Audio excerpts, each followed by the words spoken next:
Bon, est-ce qu'on se la fait cette vidéo débrief du 2h18 à Valencia?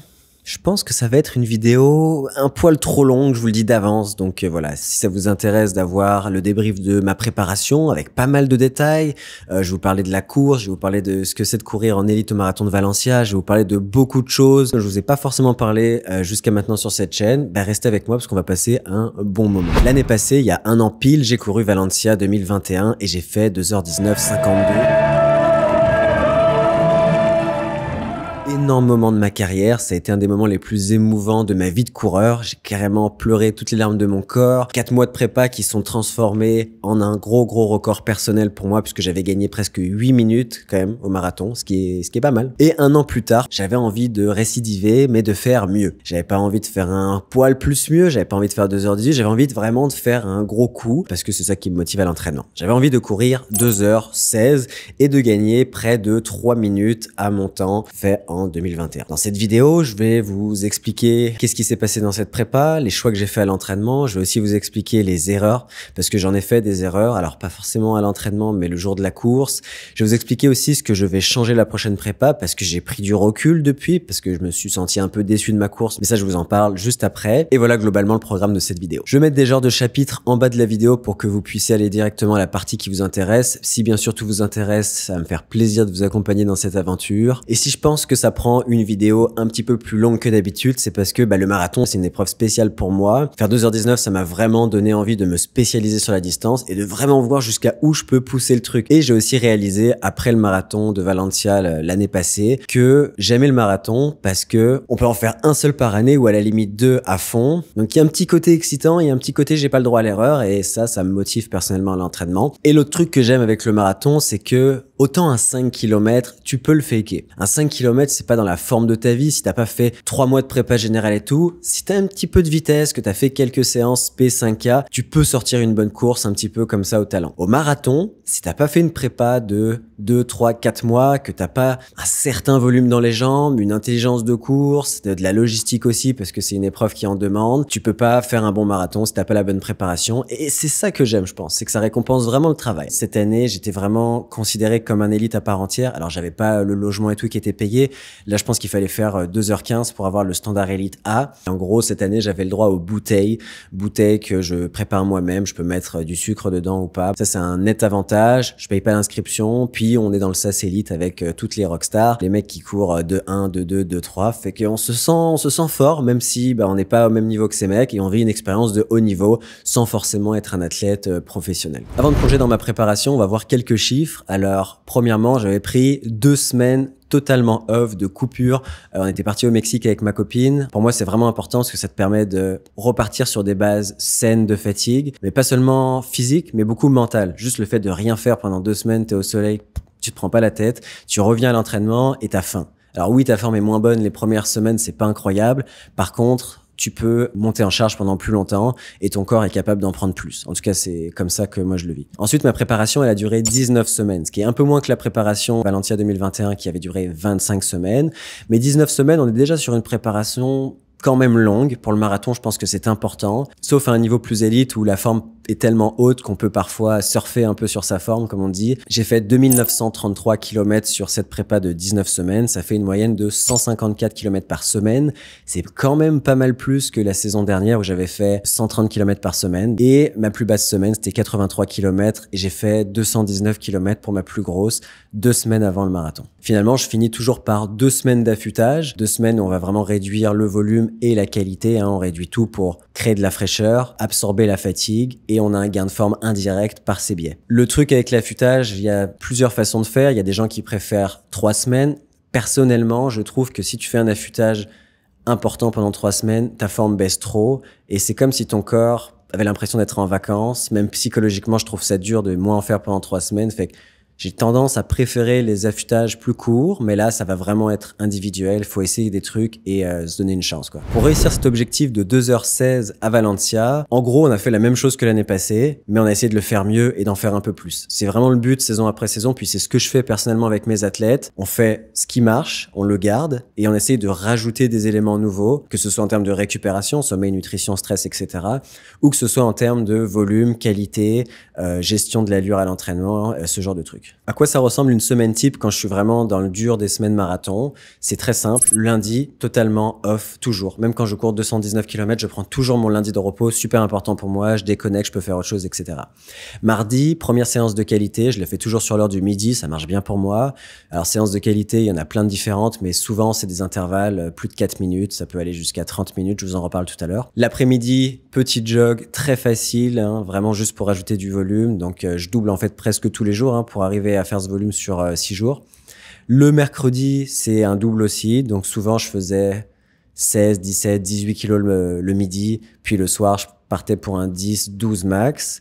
Le jeudi, pareil que le mardi, séance de qualité à midi et le soir, un petit jog. Vendredi et samedi, je double. C'est des jogs faciles, rien de spécial. Et le dimanche, ça dépend. Soit il y a une sortie longue, facile, mais qui peut être rapide quand je suis en forme. Soit il y a un entraînement marathon, avec souvent du pace, marathon ou semi-marathon. Soit il y a une course, donc je mets un dossard pour faire un entraînement marathon. Donc moi, je fais jamais de course à fond durant ma prépa marathon parce que je pense que ça me fait perdre trop de volume. Ça me fait baisser un peu avant, baisser un peu après. Ça crée de la fatigue et à mon avis, c'est pas bénéfique pour performer au marathon.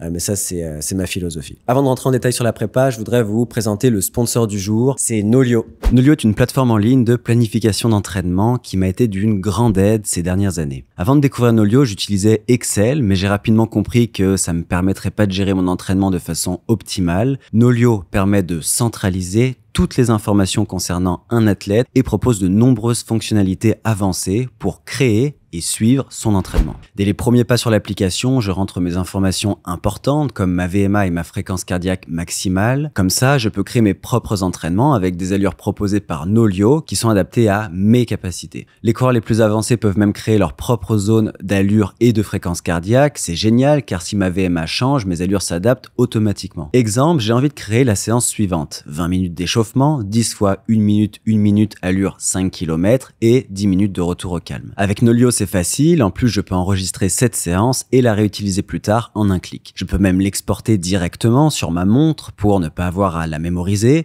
Et juste après la séance, Nolio se synchronise avec ma montre pour que je puisse comparer mes entraînements prévus à ce que j'ai réellement fait. Ensuite, je peux suivre l'évolution de mon entraînement en analysant mon volume hebdomadaire, mes sensations, le temps passé dans les différentes zones d'allure et de fréquence cardiaque. Ce que j'aime avec Nolio, c'est qu'il fonctionne comme un calendrier et ça me permet de définir mes objectifs de compétition pour ne pas oublier les échéances importantes. Vous pouvez aussi utiliser la messagerie interne pour communiquer avec votre entraîneur, comme moi je le fais avec mes athlètes. La version gratuite de Nolio vous permet de suivre et d'analyser votre entraînement sans avoir besoin d'un entraîneur pour en profiter.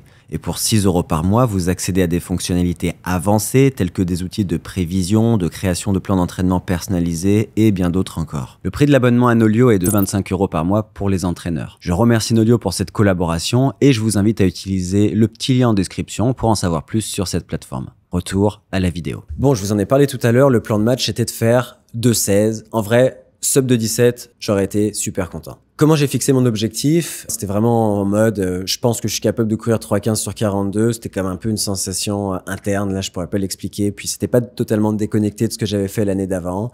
Du coup, je me suis dit, let's go. Si j'ai pas un objectif ambitieux, je suis pas motivé à l'entraînement de toute façon. De manière générale, j'ai jamais fait une prépa aussi parfaite. J'ai eu aucun bobo. J'ai réussi à faire toutes les séances de mon plan. Il y en a quelques-unes que j'ai baissé un peu parce que je sentais qu'il y avait un peu plus de fatigue. Mais il y en a aussi où j'en ai fait un peu plus parce que j'étais vraiment dans un bon jour. Donc, je me suis quand même adapté. Mais on va dire que 90%, si ce n'est plus, j'ai respecté le plan. Au niveau de mon volume, on peut voir qu'il a été super progressif. Première semaine à 83. C'est vrai que je suis quand même monté assez vite. Si c'était à refaire, peut-être que je monterais plus graduellement, mais ça dépend aussi du temps qu'on a. Et comme j'avais un peu moins de temps que l'année passée, j'ai pris la décision de direct commencer à 83 kilos. Fait qu'on voit que ça monte, parfois ça descend. Ça, c'est des semaines d'assimilation, comme par exemple 124. Ça remonte à 190. Ensuite, ça redescend, ça remonte à 197. Et là, ça redescend à 119. De faire 119 km proche de la fin de la prépa, c'était important pour moi parce que je voulais une grosse semaine d'assimilation pour être sûr d'attaquer le bloc final dans des bonnes dispositions et d'être vraiment... Alors, je dirais pas que j'étais frais parce que t'es jamais frais dans une prépa marathon, mais disons que tes niveaux de fatigue sont acceptables. Dernier bloc, 190, 200, 219 km avec des bonnes séances de qualité là-dedans et un affûtage où je suis redescendu pendant 2 semaines, 127 km, 111 km. Je vous mets à l'écran toutes mes séances de qualité, c'est-à-dire les séances d'intervalle. Alors, séance de qualité, c'est dès que tu cours plus vite que le seuil 1, c'est-à-dire proche de l'allure marathon. Pour moi, c'est une séance de qualité. Globalement, il n'y a pas beaucoup d'intervalles courts. Les intervalles courts, ils ont été notés avec une petite case rouge juste à côté et vous voyez qu'il n'y en a pas beaucoup. Pourquoi il n'y en a pas beaucoup? Tout simplement parce que selon moi, faire de l'allure 5000 mètres et plus court, ça n'a pas beaucoup d'impact sur votre performance au marathon. Ça ne veut pas dire qu'il ne faut pas en faire du tout, ça veut dire que ça ne doit pas prendre une grosse place dans un plan d'entraînement. L'allure marathon, c'est une allure facile quand vous la faites pendant 10 km, 15 km ou 21 km. Le marathon, vous le savez si vous en avez déjà couru un, tout se joue après le 30e. Disons que la course commence à ce niveau-là. Et donc, la prépa doit être orientée à préparer ces fameux 12 derniers kilomètres. Donc, faire des 400 mètres à pace 3000 mètres ou 5000 mètres, on est d'accord pour dire que ça va pas avoir une influence majeure sur votre performance. Ça veut dire qu'on peut en faire de temps en temps, une fois toutes les 2 semaines, une fois toutes les 3 semaines, mais pas forcément juste ça, et ça peut être cool de les intégrer dans des intervalles plus longs, etc. Donc pour moi, intervalle court, c'est 2 minutes et moins. J'ai majoritairement des intervalles plus longs, on va dire dans la tranche 4 minutes à 15 minutes, souvent couru autour du seuil. Alors moi, j'adore pratiquer l'allure semi-marathon à l'entraînement, voire l'allure 30 km, donc un peu plus rapide que l'allure marathon. Je pense que l'allure 10 km est aussi très intéressante pour le coup et quand même un peu connectée à l'allure marathon. Faut pas en faire trop, faut pas le faire trop vite, mais c'est intéressant. Et l'allure 15 km aussi, dont on parle assez peu parce que c'est vrai qu'on fait rarement des 15 km, mais je pense que c'est une allure qui est très intéressante, c'est-à-dire un poil plus lent que le pace 10 km. Voilà. Un truc que je fais aussi à l'entraînement et qui est important pour moi, c'est que je porte un cardio-fréquence-mètre en fait tout le temps. La fréquence cardiaque que vous avez sur votre montre, c'est très rare qu'elle soit précise. Je le vois quand je coach mes athlètes. Parfois ça marche, parfois ça marche pas. Et pour avoir fait la comparaison ceinture versus poignet, c'est très différent. Fait que moi je m'entraîne toujours avec un cardio-fréquence-mètre. Tout ce qui est vert, c'est facile, voire modéré. Donc vous voyez que c'est principalement facile en fait mon volume d'entraînement. Ensuite, si on enlève le vert, on voit que c'est beaucoup de jaune. Donc le jaune, c'est tout ce qui est de l'allure semi-marathon et marathon environ. Pour les gens qui connaissent, c'est entre le SV1 et le SV2. Là, ça va être majoritairement ça. Pourquoi? Parce que ce sont des allures qui sont directement connectées à l'allure marathon. Et si on enlève le jaune, on voit qu'il reste un petit peu de orange. Donc le orange, pour moi, c'est principalement de l'allure 10 km. Il n'y a pas beaucoup plus rapide que ça. Ça peut arriver que je fasse de l'allure 5 km. Mais c'est rare et quand ça arrive, c'est parce que c'est très court comme intervalle, genre 1 minute 30 ou même plus court. Et finalement, le rouge, c'est anaérobique. On va être sur du pace 3000 mètres, VO2 max, 1500 mètres. Autant vous dire qu'on en fait pratiquement jamais parce que pour le coup, ça n'a pas beaucoup d'intérêt pour les marathoniens. Au niveau des sorties longues, j'avais 13 sorties au-dessus de 30 km. Alors les sorties longues, évidemment, c'est super important pour les marathoniens parce que c'est spécifique au niveau de la durée. Si vous faites une sortie longue facile, c'est spécifique au niveau de l'endurance générale. Si vous faites une sortie longue avec du pace marathon, on va être dans de l'endurance spécifique, donc plus à placer en fin de prépa ou si vous en faites en début de prépa, je vous conseille de faire des répétitions assez courtes. En début de prépa, vous pouvez très bien faire 3 fois 3000 mètres, allure marathon. C'est une séance facile et ça crée l'endurance générale qui va supporter pour plus tard l'endurance spécifique marathon. Donc au niveau de mes sorties longues, les premières sorties longues de la saison qui sont 30 km et plus, j'essaie de vraiment les courir très facile en contrôle. Donc à mon niveau, ça veut pas forcément dire que je jogue à 5 du kilo, ça peut être même 4,10 ou 4,15, mais ça reste une allure qui est très confortable pour moi. En fin de prépa, c'est un peu différent. En fin de prépa, je vais faire des sorties de 34 ou 36 km, un rythme un peu plus soutenu. Donc au niveau de l'effort, ça va être du 5 ou 6 sur 10. Au niveau de l'allure, ça va être du 3,43 à peu près, et ça correspond à 87% de mon allure marathon, 72% de ma VMA. Vous voyez que c'est quand même un effort qui est facile, même si ça peut paraître rapide 3,43. Pour moi, c'est quand même loin de mon allure marathon. Donc, vous voyez, sur cette sortie de 36 km qui est en moyenne à 3,43, je suis à 134 battements par minute en moyenne, donc tout à fait acceptable. Je monte à 164 au max durant la montée. 82% d'efforts en zone verte, 17% en zone seuil et très peu dans les autres zones. Donc, pour moi, c'était vraiment bien géré au niveau de l'effort. Alors forcément, c'est pas facile parce que c'est long, surtout dans les 10 derniers kilomètres. Mais pour pratiquer ma digestion, puis pour récupérer plus vite, je prends des gels. Alors ça, c'est un truc que je faisais pas forcément avant et je pense que ça m'a vraiment aidé. Sur un 36 km, je peux prendre jusqu'à 4 gels pour vraiment pratiquer. Alors il faut essayer de prendre de l'eau avec soi. Nous, on a des fontaines à Montréal. Donc ça, c'est un truc que je vous conseille de faire pendant 7-8 semaines. Pratiquer le plus possible vos gels parce que la science montre aujourd'hui qu'on crée des adaptations au niveau de l'intestin. Et plus vous surchargez vos intestins durant l'effort en glucides, glucides et meilleur vous allez être pour les digérer durant votre marathon. Et ça, c'est un gros facteur de performance, mais on va pas trop s'étendre là-dessus. Et finalement, dernière clé de ma prépa, c'est qu'il y a pas mal d'entraînements spécifiques marathon. Donc, un entraînement spécifique marathon, c'est quoi? Ce sont des intervalles relativement longs, on va dire plus longs que 3 ou 4 kilos, qui serait un peu le minimum pour le marathon. Et ça va être couru autour de l'allure marathon, donc entre 95 et 105% de l'allure marathon. Donc, pour moi, globalement, c'est tout ce qui est entre 3,05 et 3,25. On va dire que c'est spécifique pour le marathon, sachant que je préfère être autour de 3,15 plus ou moins 3 secondes par kilomètre. Donc, j'ai fait beaucoup d'entraînements spécifiques marathon durant cette prépa et j'en ai beaucoup fait dans des courses officielles. Ça, c'est un truc que j'adore parce que je trouve que l'effort est beaucoup plus facile en fait, parce que t'as l'adrénaline, t'as le contexte de course, t'as d'autres coureurs autour. C'est un peu une épée à double tranchant. Si c'est facilitateur, ça veut dire que tu peux aller plus puiser dans tes réserves. Et du coup, il faut faire attention et mettre vraiment un frein parce qu'il faut pas oublier que c'est un entraînement et que c'est pas une course qu'on prend à fond. Donc, j'ai fait 4 semis en mode entraînement. J'en ai fait 2 en début de prépa avec mon ami Arnaud qui préparait le marathon de Montréal qui était en septembre, je pense, donc beaucoup plus tôt. Son but, lui, c'était de courir 3,25 par kilomètre, donc 2h25 sur marathon.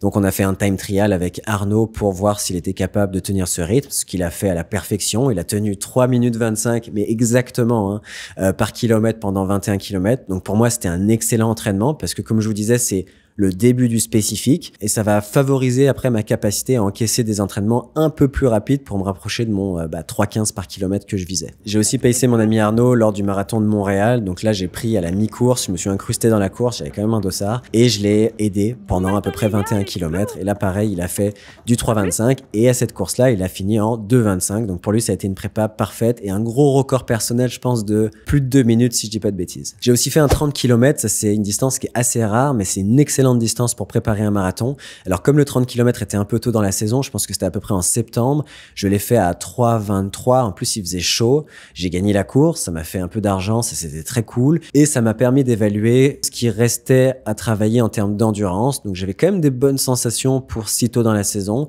donc c'était assez encourageant, donc voilà, c'était un petit test. Au niveau de la cote d'effort, c'était 8,5 grand max sur 10.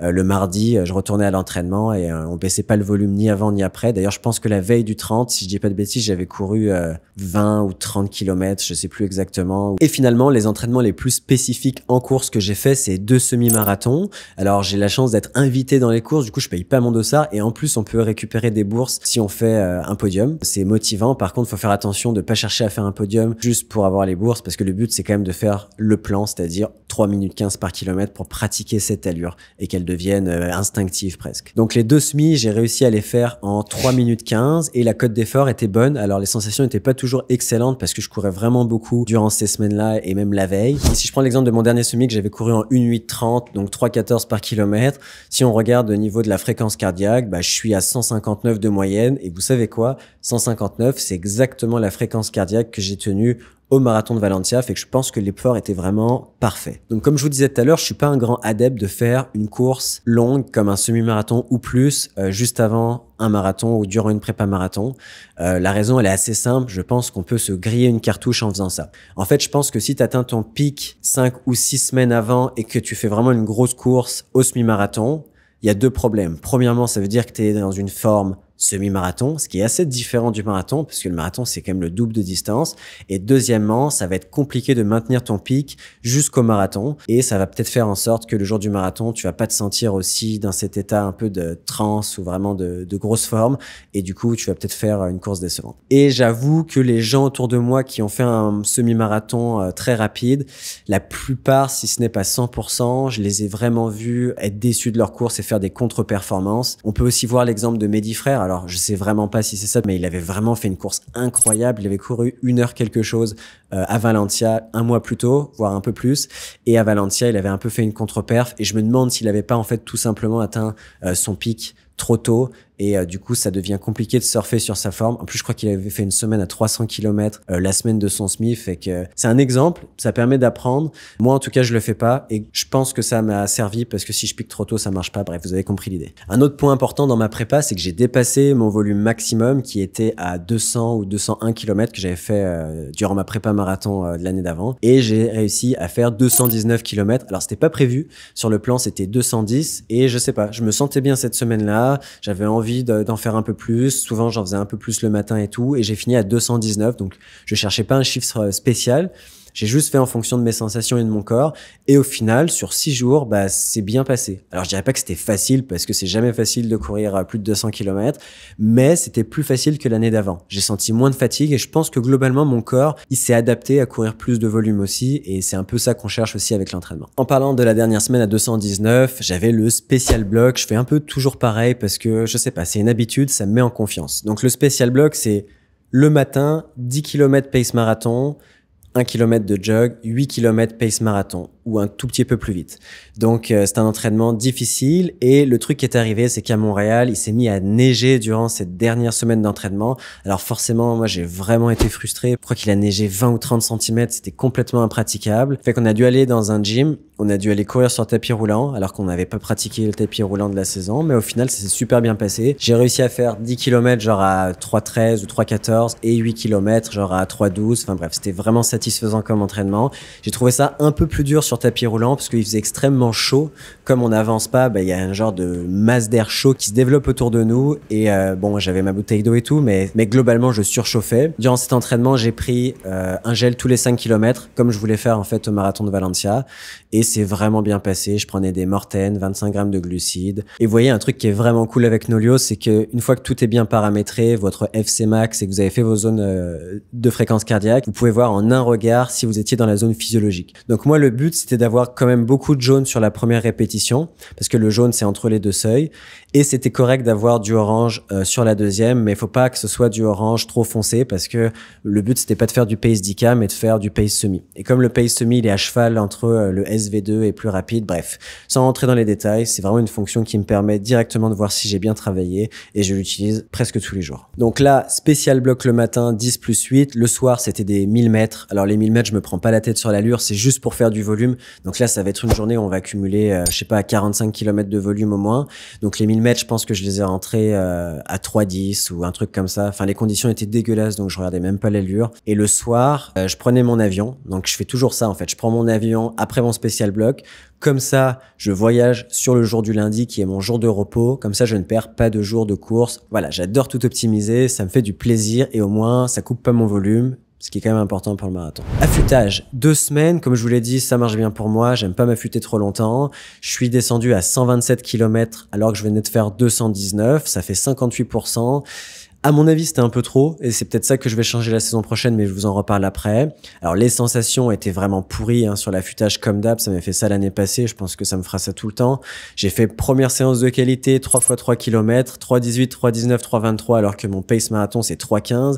En gros, j'arrivais plus à tenir avec la bonne cote d'effort mon allure marathon. Mais c'est pas grave. J'avais confiance en moi et toute la prépa que j'avais faite. En France, le problème qui s'est posé, c'est qu'il fait super froid, en fait, dans les maisons. J'avais oublié. Enfin, ça faisait longtemps que j'étais pas rentré. Alors, je sais pas si c'est des lois du gouvernement ou tu sais les économies d'énergie et tout, mais en gros chez moi il faisait genre 19 degrés, dans certaines parties de la maison ça pouvait descendre à 15 degrés. Je suis tombé malade pratiquement direct en arrivant, donc c'est pas la grosse maladie qui te cloue au lit. C'est sûr que ça a pas aidé, ça m'a pas mis en confiance, puis du coup les sensations étaient encore pires que d'habitude. Un truc vraiment cool qui s'est passé en France, c'est que j'ai pu jogger avec un athlète que je coach depuis pas très longtemps, Anthony, qui a couru un solide 29-30 ou 29-32 lors du 10 km de Vénissieux. On a pu se rencontrer en vrai parce que ça fait toujours plaisir de se voir, vu que je coach beaucoup de gens à distance, notamment en France et en Europe en général. On a fait un jog ensemble, peut-être un peu trop rapide, mais j'avoue, on a parlé tout le long parce que on avait beaucoup de trucs à se raconter. Vous savez ce que c'est des coureurs qui se rencontrent. Donc je suis resté en France une semaine, j'ai fait seulement une séance de qualité, le reste c'était juste des jogs et la sortie longue, semi-longue avec Anthony. Et je suis parti tôt à Valencia parce que c'était un peu des vacances tranquilles. Valencia, c'est une ville hyper cool, pas de stress. La météo est bonne, ça changeait de Montréal, ça changeait de la France. Donc à Valencia, j'avais 2 séances de qualité avant le marathon et le reste c'était seulement des jogs faciles. La première c'était 7 fois 2 minutes, 2 minutes, effort marathon.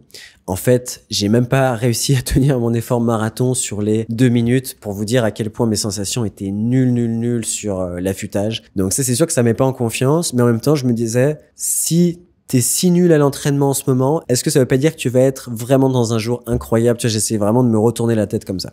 On fait ce qu'on peut. Bon, il y a un truc qui m'a vraiment stressé en Espagne, c'est que ma valise n'est pas arrivée. Je suis arrivé à l'aéroport et il y avait pas de valise, voilà.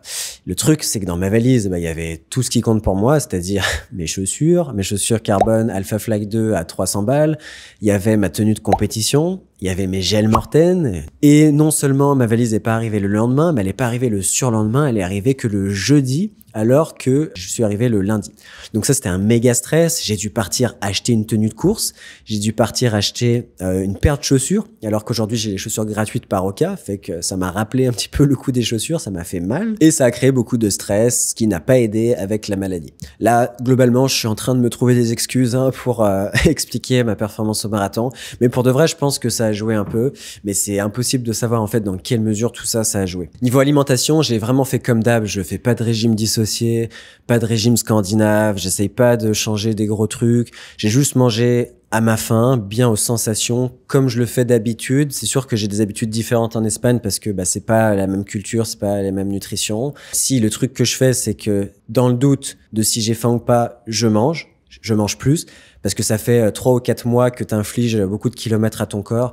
Du coup, j'estime que c'est super important de lui donner beaucoup pour récupérer, surtout quand tu as des sensations pourries. Ça, je pense, c'est une grosse erreur que je faisais avant, d'essayer d'être affûté physiquement, mais on s'en fout là de perdre 500 grammes. Je veux dire, si t'es dans un bon jour, 500 grammes de plus ou de moins, ça va absolument rien changer. Alors que si tu manges pas assez, là, clairement, tu peux vraiment bunker sur le marathon. Fait qu'il faut faire attention à ça. Fait que ouais, je mangeais pas mal de carbs, beaucoup de pain. Le plat traditionnel espagnol que j'adore, c'est une genre de tortilla avec des œufs, des patates, du gras, enfin bref, tout ce que j'aime. Je mangeais ça le matin, le soir, enfin bref, un peu tout le temps. Des bonbons, des sodas pour prendre des carbs, enfin bref, comme je fais d'habitude en fait à Montréal. Finalement, j'ai ma dernière séance de qualité 2 jours avant le marathon. C'est 10 minutes allure marathon, ou plutôt effort marathon. Les sensations encore pourries quelques jours avant le marathon. J'arrive à tenir une moyenne de 3,22 par kilomètre, ce qui est assez loin de mon allure marathon visée puisque c'est 3,15. C'est à ce moment-là que je me dis, est-ce que c'est le virus qui joue et qui fait que j'hyperventile à une allure qui est hyper facile pour moi normalement, ou est-ce que c'est encore ce truc de l'affûtage psychophysiologique bizarre où ton corps travaille beaucoup plus dur qu'il devrait juste parce qu'il se passe un truc chelou dans ton corps. Fait que bref, je me suis pas posé trop de questions, j'ai fait mon truc, c'était difficile, j'ai l'impression que les 10 minutes ça a duré 1 heure et je suis passé à autre chose, je me suis déconnecté parce que de toute façon tu peux plus rien faire. Donc ça sert à rien de te prendre la tête, ta prépa est faite et je pars du principe que ta prépa se joue pas sur une séance ou une semaine où tu as des sensations pourries. Tu peux pas annuler une prépa avec juste une séance pourrie ou un affûtage pourri. Si aussi la veille de la course, j'apprends que j'ai le droit aux bouteilles. Je le savais pas parce que l'année d'avant, je n'avais pas le droit aux bouteilles parce que j'étais sub-élite ou un truc du genre. Et cette année, en fait, j'avais le droit d'avoir mes propres bouteilles sur les tables réservées aux élites. Alors comme c'est la veille de course, évidemment, c'est trop tard, fait que je devrais prendre les ravitaux comme tous les gens, ce qui est pas très grave en soi, mais le gros avantage en fait d'avoir les bouteilles, c'est qu'elles sont disposées tous les 5 km à une distance constante, alors que les ravitaux pour tout le monde sont à des distances qui changent et ça peut changer quand même beaucoup. Des fois, il y a 3,5 km entre les ravitaux et des fois, ça peut aller jusqu'à 6. Donc c'est beaucoup plus intéressant d'avoir les ravitaux tous les 5 km. L'autre avantage, c'est que tu peux accrocher un gel à ta bouteille, du coup t'as pas besoin de les porter et tu peux te mettre aussi une boisson de glucides dans ta bouteille, ce qui peut aider aussi à la digestion. Fait qu'il y a plusieurs petits avantages. Je pense pas que ça fasse une énorme différence, mais ça fait partie des petits trucs qui peuvent s'accumuler et te faire gagner quelques secondes sur le marathon. Finalement, c'est le dernier jog. Alors là, c'était mémorable parce qu'en gros, à Valencia, t'as un espèce de couloir d'artère verte qui est réservé aux gens qui font du vélo, de la course ou de la marche, et c'était juste blindé de coureurs. Il y avait des coureurs partout. Alors, j'avais pas jogué là l'année passée parce que j'étais plus vers la plage. Du coup, je savais pas à quel point c'était l'euphorie et j'ai trop kiffé. En plus, j'étais avec mon pote Guillaume. On a rencontré un autre de ses potes qui visait 2h16. Donc, c'était parfait pour moi parce qu'on visait exactement le même temps. Il y avait une trop bonne ambiance, en fait. Tu croises des gens que t'as déjà vus. J'ai croisé aussi Mohamed El Yamani. Il y a quelqu'un qui est venu me voir en mode, ah, trop bien tes vidéos. Enfin, bref, c'était genre juste magique. À ce moment-là, tu réalises que tu vas courir un marathon le lendemain, alors que j'avais pas vraiment pensé de toute la prépa. Je suis pas trop du genre à ressasser la course dans ma tête. Et la pression, elle monte d'un cran, définitivement. Tu te dis, en fait, tous ces gens qui sont là, ils sont tous chauds, tu vois, les gens, ils sont trop motivés, ils sont chauds pour en découdre, ils sont chauds pour tout casser. Ou certains sont chauds aussi pour juste casser tout au 30e kilomètre, parce qu'il y en aura plein, c'est comme ça, c'est le marathon. Fait que voilà, bonne vibes, bonne ambiance. Moi, j'adore ce moment d'euphorie. T'as travaillé pendant 4 mois et là, boum, t'y vas. On va voir ce qui se passe demain. Finalement, il y avait un dernier truc, c'était le meeting technique pour les élites. Alors moi, j'y suis pas allé en présentiel, mais c'était en live. En fait, tu pouvais même revoir la rediffusion après. Donc globalement, dans les meetings comme ça, élites, c'est intéressant. Donc j'en avais jamais eu, donc je vous le dis si ça vous intéresse. On t'explique un peu comment ça va se passer, à quelle heure va falloir prendre le bus et tout. Alors moi, j'étais pas concerné parce que j'avais mon propre Airbnb, mais une grande partie des élites sont logés, donc ils doivent tous aller à un endroit au même moment. On t'explique aussi les meneurs d'allure. Il y a plein de meneurs d'allure pour les élites, que ce soit hommes ou femmes. Ah si, un truc cool aussi, ils avaient carrément poussé le truc pour nous montrer les kilomètres où il y avait un vent favorable, où il y avait un vent défavorable, où il y avait un vent neutre, pour que psychologiquement tu te prépares entre le kilomètre 24 et 27 ou je sais plus quoi, il y a un vent favorable, un vent défavorable, enfin bref, j'avais trouvé ça cool. On nous explique aussi qu'il y aura 60 tables avec des boissons dessus, c'est vraiment beaucoup, que les hommes, il faut qu'ils les prennent à droite, que les femmes, il faut qu'ils les prennent à gauche. On te donne aussi des objectifs en termes de chrono pour l'organisation, donc ça c'est super important pour le marathon de Valencia. S'ils arrivent à faire tomber un record du monde ou des records nationaux, bah ça donne du prestige en fait à cette course et ça fait qu'ils ont plus d'inscriptions et qu'on en parle plus, etc. Donc eux, pour les hommes, ils visaient 2,02, donc au final ça a vraiment pas été loin, donc c'était pas une surprise pour les organisateurs. Sauf que c'était une surprise sur qui l'a couru. Et je crois que sans le dire, ils attendaient un record du monde pour les femmes. Mais au final, ça s'est pas fait. Il y avait 10 records nationaux aussi de visée, des dizaines de qualifications pour les championnats du monde. Bref, c'est une des courses aujourd'hui clairement les plus prestigieuses. Et ils continuent de grimper à chaque année. Voilà. Bon, le jour de course est arrivé. Là, tu te lèves le matin. T'as pas fait la meilleure nuit de ta vie. Mais en vrai, je pense que c'est une des nuits où j'ai le mieux dormi des 2 semaines d'affûtage. Je m'étais couché vraiment tôt, genre 21h, je m'étais levé à 5h30, puis t'as tellement d'adrénaline qu'en fait t'as même pas besoin du café pour te réveiller. C'est quand même stressant, tu vas tout jouer ta prépa sur une course. J'ai essayé de changer mon état d'esprit depuis quelques années là-dessus. Avant, je me levais un peu avec la boule au ventre, j'étais dans l'appréhension parce que je pense que j'avais plus peur qu'autre chose. Aujourd'hui, j'ai essayé un peu de shifter mon état émotionnel et je me sens plus excité que apeuré. Et je pense que se sentir excité, ça nous active, alors que de se sentir apeuré, ça nous restreint, si je peux dire. Fait que ça s'est fait juste en travaillant un petit peu sur son état d'esprit. Dès que j'avais peur, je me disais non, sois excité. C'est une chance que t'as là. T'es pas pro, tu joues pas ta vie. Si tu perfs mal, il se passe rien de grave. T'es déçu, ok, mais tu déçois pas tes sponsors non plus. Tu vois ce que je veux dire? Il y a pas de stress en fait, c'est pas grave. Et le c'est pas grave, ça m'a vraiment aidé. Ça veut pas dire que c'est pas important, c'est super important, mais c'est pas grave. Du coup, ça permet de, ok, c'est pas grave, je vais pouvoir m'exprimer bien, être relâché, etc. Donc là, je m'échauffe avec tous les élites dans un parking. Donc c'était un genre de parking avec plein de box. Tu pouvais choisir le box où tu voulais aller en fait. Donc tu vas dans un box, tu rentres dedans, il y a une toilette par box. Fait que ça, c'est trop cool quand t'es élite, c'est que tu peux vraiment passer ta vie aux chiottes sans faire la queue. Enfin bref, ça c'est vraiment important. T'as des bouteilles d'eau qu'on te met à ta disposition. T'as plein de chaises dans le box et globalement, bah tu t'assois. Tu te mets sur ton téléphone et tu sens un petit peu la pression qui monte et les gens qui sont dans le même état que toi. Dans le box où je suis allé, il y a un mec qui est venu me voir en mode ah salut, je regarde tes vidéos, merci pour le travail que tu fais. Du coup, on a bien discuté et au final, il s'avère que le mec, c'est juste un monstre en triathlon cross. Le mec était en fin de carrière ou vraiment en transition et il avait un peu envie de s'amuser sur marathon. Devinez combien le mec a fait? Il a fait genre 2,17. Au final, il m'a carrément torché. Fait que voilà, il s'appelait Brice Daubord pour ceux qui connaissent. Donc moi, j'avais le numéro de dossard 92. Alors, un truc qu'il faut savoir sur les dossards élites, c'est qu'ils sont classés par temps d'inscription. Donc si j'ai le dossard 92, ça veut dire que j'ai le 92e temps à l'inscription. Et il y a un petit jeu rigolo qui se forme, c'est que du coup, tout le monde se check discrètement son dossard pour voir un peu dans quelle catégorie il est, tu vois. Fait que bref, tu check un peu les dossards comme ça, tu dis ok, toi t'es une machine, toi je peux te battre, toi on va peut-être courir ensemble. Fait qu'il y a un petit jeu rigolo qui se forme comme ça. Je m'échauffe environ 10 minutes comme j'avais fait l'année passée. Allure très facile, je me prends pas la tête. Et là, on nous dit de monter sur la ligne de départ. Et là, tu sais que c'est presque fini, là. En tout cas, c'est presque le début de la fin. Parce qu'une fois que la course, elle est partie, bah, c'est bon, quoi.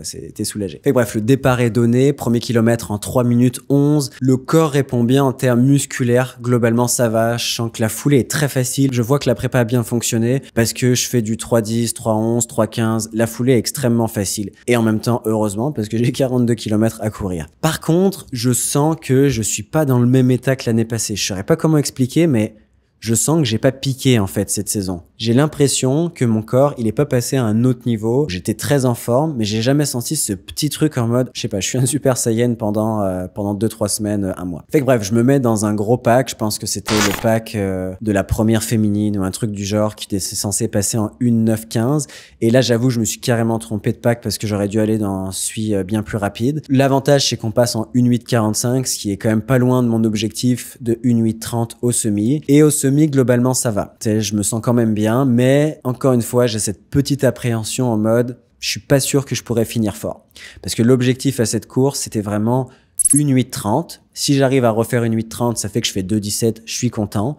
Et si j'arrive vraiment à finir fort, je peux aller chercher un 2:16 bas si ce n'est mieux. Tu sais, je rêvais un peu dans ma tête. Et en fait, ça s'est pas du tout passé comme ça. Au final, le fait de m'être trompé de pack, je pense que pour cette course précisément, c'était une bonne chose parce que je pense que j'avais pas le bon jour pour sortir une grosse course. Voilà, je pense que ça s'est juste passé comme ça arrive, des fois t'es sur une pente descendante, virus, autre chose, j'en sais rien, peu importe. Là où vraiment la course a commencé à être difficile, c'est à partir du kilomètre 31, 32, même si on voit que mes allures au final elles sont régulières, hein. Moi j'ai l'impression d'avoir cassé dans ma tête, mais c'est parce que c'est mon corps qui cassait, mais j'arrivais quand même à tenir le pace. Je pense que si j'avais pas une aussi bonne prépa, avec le jour dans lequel j'étais, j'aurais vraiment pu faire une mauvaise course. Donc à partir du 30e, 31e, j'ai commencé à sentir littéralement des petits coups de poignard dans mes quads et dans mes mollets. Je pense que biomécaniquement, j'ai pas réussi à activer autant les fessiers que je le fais d'habitude parce que j'avais mis beaucoup d'emphase là-dessus, cette prépa. Je sais pas. Est-ce que c'est aussi les nouvelles chaussures Alpha Fly 2 que j'ai pas assez essayé? C'est peut-être une erreur. Je les ai mis seulement une fois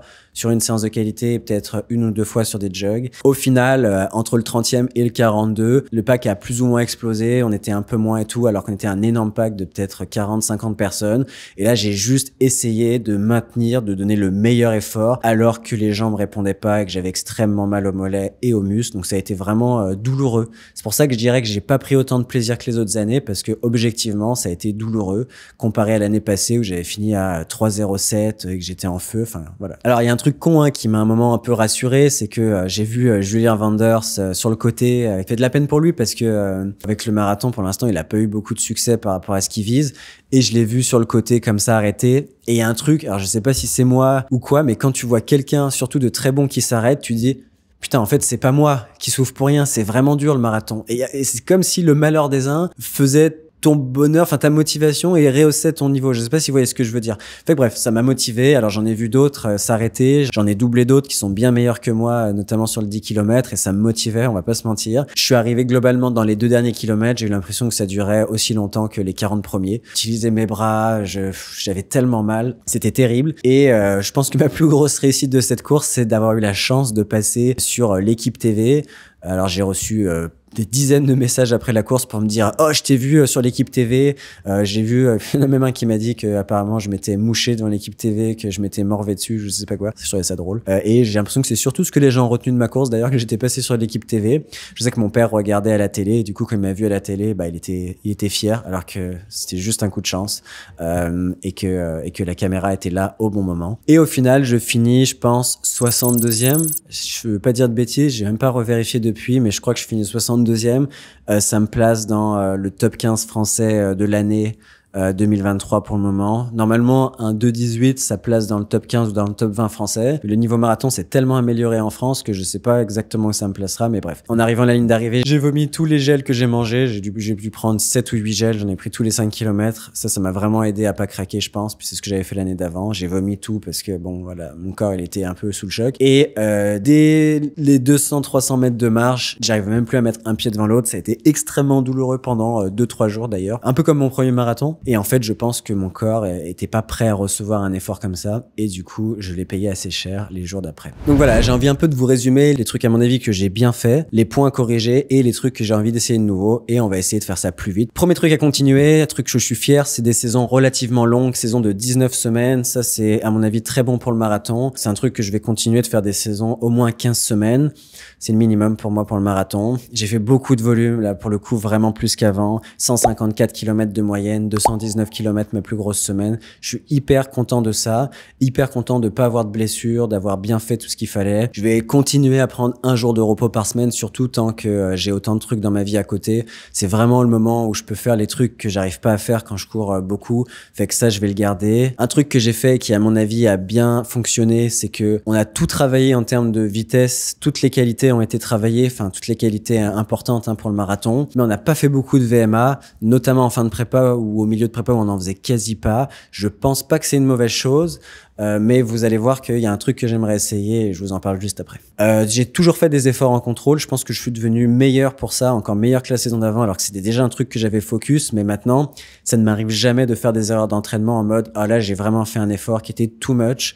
Je suis toujours à 80% d'effort à peu près à l'entraînement, donc une cote 8 sur 10, et ça marche très bien pour moi. Ça arrive que je fasse un peu moins. Quand je me sens vraiment fatigué, je peux faire une cote 6 ou 6,5, mais plus, c'est extrêmement rare. Au plus, je vais monter peut-être à 8,5 sur 10, mais je fais jamais des efforts maximaux à l'entraînement, et c'est pour ça, à mon avis, que j'arrive à être constant en termes de volume. J'ai fait des efforts très spécifiques marathon, c'est-à-dire vite et long. Ça, c'est super important parce que c'est cool de faire vite, c'est cool de faire long, mais il y a un moment dans le dernier bloc, il faut mettre les deux ensemble. Un truc aussi dont je vous ai pas trop parlé, mais qui à mon avis a bien joué, c'est que j'ai été extrêmement assidu sur ma routine pré-course. Alors c'est quoi ma routine pré-course? C'est globalement une activation du fessier. Il y a plusieurs façons de le faire. Je vais pas rentrer dans les détails aujourd'hui, mais le but c'était vraiment de activer le fessier pour créer cette connexion. Pourquoi je fais ça? Il y a principalement deux raisons. La première, c'est que je suis très sédentaire quand je ne cours pas. Je suis toujours assis à mon ordinateur. Du coup, je reste assis 7, 8, 9 heures par jour. Et je pense que passer de la position assise à la course, c'est un peu traumatisant pour le corps. Et surtout, c'est pas évident d'avoir une bonne biomécanique quand tu raccourcis ton fessier toute la journée. Deuxième raison, je pense que les fessiers est un groupe musculaire qui est sous-estimé en course à pied.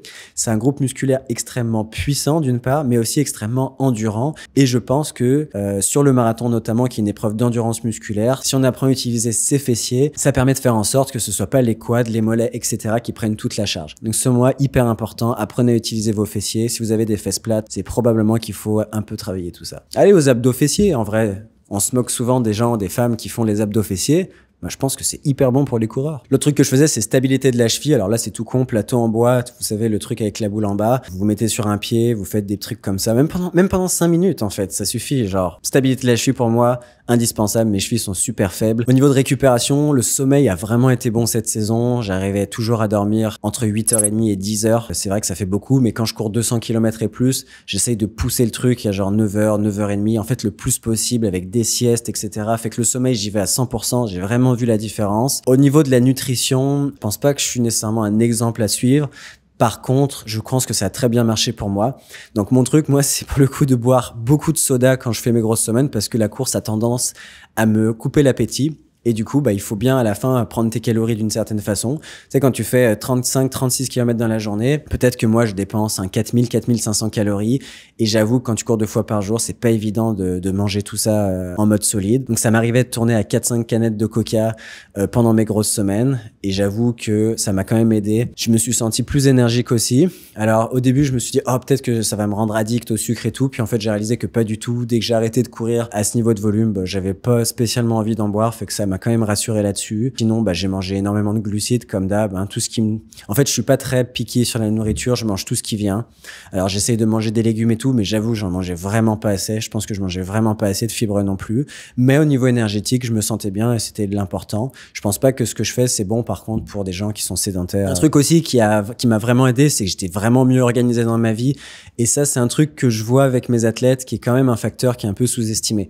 Si vous êtes vraiment bien organisé dans votre vie pour gérer la course, votre boulot, votre famille, vos amis, ce que vous voulez, ça va vraiment vous sauver de l'énergie. Donc un exemple de ça, c'est que j'ai pris tous mes rendez-vous, donc d'ostéo, de chiro, de massage à l'avance. Ça veut dire que 2 mois avant mon marathon, j'avais déjà tout réservé parce que je sais que quand on est dans les grosses semaines et qu'on a aussi d'autres trucs à faire à côté, on n'a pas envie de se prendre la tête à appeler, même si c'est un geste tout simple, on n'a pas envie d'appeler, de voir son calendrier et tout. Fait que j'ai tout fait à l'avance, j'ai tout réservé d'un coup et en fait, c'était vraiment trop bien. L'avantage aussi de ça, c'est que si t'arrives un pépin, tu sais que t'as toujours un rendez-vous qui arrive et si t'as pas de pépin, en fait, ton ostéo fait juste te checker et il peut anticiper peut-être des trucs qui vont arriver. Fait que je pense que ça a contribué au fait que j'ai eu aucune blessure, aucun bobo. L'autre truc que j'ai fait au niveau organisation, mais alors là, c'est le summum du laziness, c'est d'acheter des plats préparés parce que déjà, j'aime pas trop cuisiner et j'avais quand même envie de manger des plats un peu équilibrés et tout, un minimum, même si c'est pas tous les jours. Et du coup, j'ai commandé dans un restaurant végétarien, parce que moi je suis végétarien, des plats préparés qui arrivent chez toi. C'est frais, c'est équilibré en termes de macronutriments, c'est bon.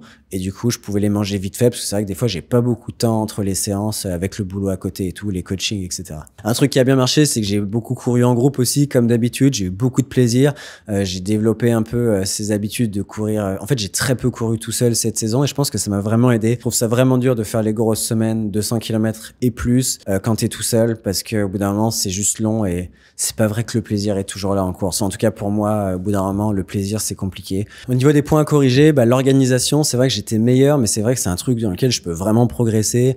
Par exemple, ma valise qui est pas arrivée, alors certes, c'est pas de ma faute, mais si j'avais été bien organisé, j'aurais au moins une tenue de course et les trucs super importants comme mes Alpha Fly et tout dans mon sac cabine, tu vois. Au niveau de la charge mentale aussi, je peux grave progresser. Des fois, j'ai tendance à surestimer l'importance que va prendre une tâche parce qu'en fait, je suis tellement fatigué par la course que je sais pas si ça vous fait ça aussi, mais tout devient insurmontable. Fait que ça, c'est clairement un truc sur lequel je peux pratiquer. Mon attitude psychologique aussi durant la prépa, je suis quand même quelqu'un de positif, mais je peux être aussi très négatif et très dans la frustration si un truc se passe pas comme je veux. Genre, t'arrives à une séance, il pleut, ou t'arrives à une séance et je sais pas, il y a un mec qui passe devant toi dans la séance alors qu'il fait pas du tout tes chronos, ça avait tendance à m'irriter, alors que en vrai, c'est comme ça. Puis, je pense que c'est juste l'acceptation aussi. C'est pas grave d'être irrité, mais quand tu fais beaucoup de kilomètres, je pense qu'il faut essayer vraiment de réduire toutes les forces de frottement d'une certaine façon. Pour moi, en tout cas, c'est un truc sur lequel je peux vraiment progresser. Et d'ailleurs, en lien avec ça, je sais pas si ça vous fait ça aussi, mais quand je suis fatigué par la course, c'est comme si d'un coup, toutes les émotions étaient plus dures à réguler. Et j'ai noté que certaines émotions, c'était encore plus le cas. C'est des trucs tout cons, genre je vais être au supermarché, je vais arriver, j'ai envie de payer, puis là genre il y a une méga queue, faut attendre genre 15 minutes.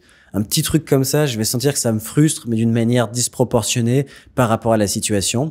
Alors, c'est sûr que c'est à cause du volume que j'ai dans les jambes, je suis fatigué et tout, mais clairement, c'est pas juste ça, et ça, c'est un truc que je peux travailler. Et toi, c'est des petits trucs psychologiques comme ça, mais je sens que ça joue sur mon moral et sur ma prépa et sur ma récupération, en fait. Et même pour ton entourage, en fait, c'est pas cool, parce que c'est comme si ton entourage payait le double, en fait. Parce que eux ont pas le plaisir de s'entraîner puis de perf, mais ils doivent te subir avec ton mauvais caractère, tes états d'âme, etc., etc.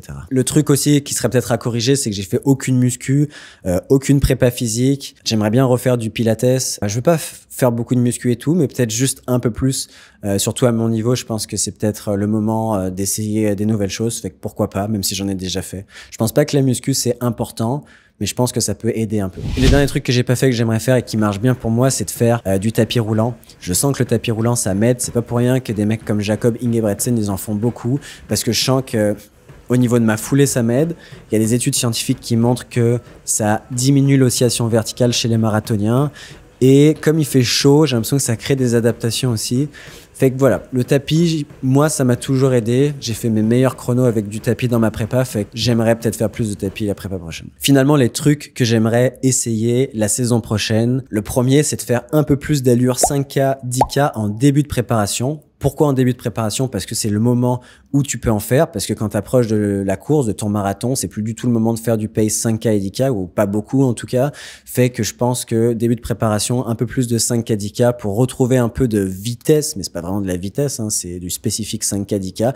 Je pense que ça peut être intéressant, un petit peu plus. L'autre truc aussi, quand on fait des intervalles plus courts, du genre 5K ou 10 km, je pense que ça serait intéressant pour moi de faire plus de volume que les autres dans mon groupe. C'est vrai que c'est pas assez individualisé ma prépa peut-être des fois.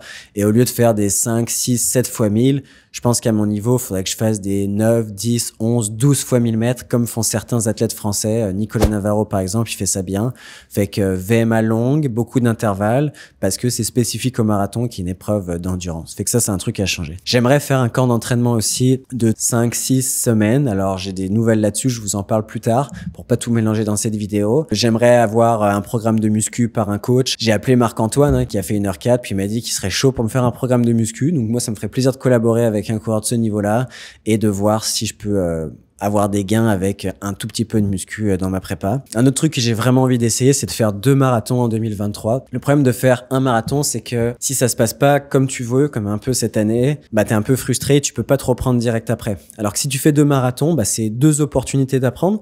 Tu peux essayer un peu des trucs différents et voir ce qui marche, et t'as 2 fois plus de chances de faire un gros chrono. Donc je pense que 2 marathons, là où j'en suis dans ma carrière, ça serait peut-être plus intéressant pour vraiment me développer et vraiment atteindre le max de ce que je peux faire. Un truc que j'aimerais essayer, qui est peut-être un peu contradictoire avec ce que j'ai dit au début, mais j'aimerais un jour juste une fois essayer une préparation plus courte pour voir comme je réagis. Pour les athlètes de haut niveau qui ont fait énormément de volume dans leur vie, c'est plus forcément obligatoire de faire des saisons qui sont très longues parce qu'en fait, ton niveau de forme est tellement haut tout le temps que tu peux en 10-12 semaines faire une bonne performance. Fait que j'avoue que j'aimerais bien essayer ça une fois pour voir si ça peut marcher. Et du coup, peut-être que c'est plus facile de piquer parce que tu as plus d'énergie et tu puises moins dans tes ressources. Fait que bref, voilà, un truc à essayer. Un truc que je vais faire aussi la saison prochaine, c'est que je vais prendre mes mesures de lactate après mes entraînements comme le font les frères Ingebretsen. J'ai la chance d'avoir un lecteur de lactate que m'a acheté mon directeur de thèse pour mon étude de doctorat. Et il m'a dit, écoute, garde ton lecteur de lactate. Je sais que toi, tu vas en avoir bon usage. Fait que maintenant, j'ai ça à ma disposition. Je vais pouvoir l'utiliser. Je vous ferai un retour si ça vous intéresse là-dessus. J'ai déjà un protocole pour l'utiliser. Et en gros, l'idée très générale, c'est vraiment être sûr que tu t'entraînes à la bonne allure, être sûr que tes séances de seuil sont vraiment faites un peu en dessous de ton seuil, parce que je sais par expérience qu'on a tendance à les faire beaucoup trop vite et à long terme, on crée moins de performance en fait. Un autre truc que je veux essayer, c'est de refaire, parce que j'avais déjà essayé une fois, 2 trainings de qualité dans la même journée. Donc on appelle ça les double threshold workout. C'est un peu ce que font les Ingebretsen. En gros, tu fais du seuil le matin, par exemple, je sais pas, 5 x 5 minutes au seuil, un peu plus lent, on va dire allure semi. Et le soir, tu fais un peu de seuil aussi, mais sur du plus court. Donc un peu plus proche de seuil ou un peu après le seuil, du genre des 1:30 ou des 2 minutes, un peu plus vite, mais c'est très très très en contrôle, probablement beaucoup plus que ce que vous avez l'habitude de faire. Donc voilà, j'aimerais réessayer ça parce que la fois où je l'avais fait, j'avais vraiment senti un boost de forme incroyable. Je l'avais tenu 2 semaines et demie où je faisais 2 séances le mardi, 2 séances le jeudi. Alors c'était extrêmement fatigant, mais je sais pas, j'avais senti vraiment qu'il y avait un potentiel là-dedans et je pense que je le faisais mal. Je faisais beaucoup trop de volume sur ces journées-là. Bref, on pourra s'en reparler, mais ça c'est un truc que j'ai envie d'essayer. Et peut-être pourquoi pas essayer un affûtage sur 3 semaines une fois. Alors je pense que ça va être dur de me convaincre parce que ça a très bien marché pour moi 2 semaines, mais un affûtage peut-être moins exponentiel, où je descends moins le volume, mais peut-être un peu plus long sur 3 semaines. Alors je pourrais passer de 219 km à 180 à 150, vous voyez le délire, au lieu de passer de 219 à 127 km, qui est un énorme saut. Et c'est peut-être d'ailleurs pour ça que je suis tombé malade. Mon corps a pensé que j'étais parti en vacances et il a peut-être pas trop aimé ça. Donc voilà, en résumé, je finis mon année avec à peu près 6100 km dans l'année, ce qui est une bonne année. Presque autant que l'année passée, mais il faut pas oublier que j'ai pas couru janvier et février, ou presque pas, parce que j'étais blessé après le marathon de Valencia 2021. Mon corps était fatigué, je le sentais. Cette année, c'est un peu différent parce que comme j'ai pas pu vraiment exprimer, je pense, toutes mes qualités cette prépa, je pense que du coup, j'ai moins puisé dans mes réserves et j'ai plus envie d'y retourner. Objectif 2023, courir 2:16 ou mieux, si c'est possible, faire 2 marathons. Il y a déjà Valencia qui est prévu, mais il y en a peut-être un autre bientôt. Et l'objectif de courir 7000 km dans l'année aussi, ça me motive parce que je suis pas loin. Je sais que je peux le faire, mais il faut juste que je sois plus constant. Il faut pas que j'ai 1 ou 2 mois où je cours pas parce que je suis blessé. Fait que voilà. Donc voilà, désolé pour la longueur de cette vidéo. J'espère qu'elle vous plaira quand même. J'aurais pu aller tellement plus en détail parce que vous le savez que ça me passionne. Fait que si vous avez des questions, n'hésitez pas en commentaire. Vous savez que je vous réponds même si ça prend du temps. Et en attendant, je vous souhaite une excellente année 2023. Plein de beaux chronos. Merci de m'avoir écouté. On se dit à je sais pas quand, à bientôt pour une prochaine vidéo. Il y a plein de projets qui s'en viennent, vous allez voir, c'est assez cool.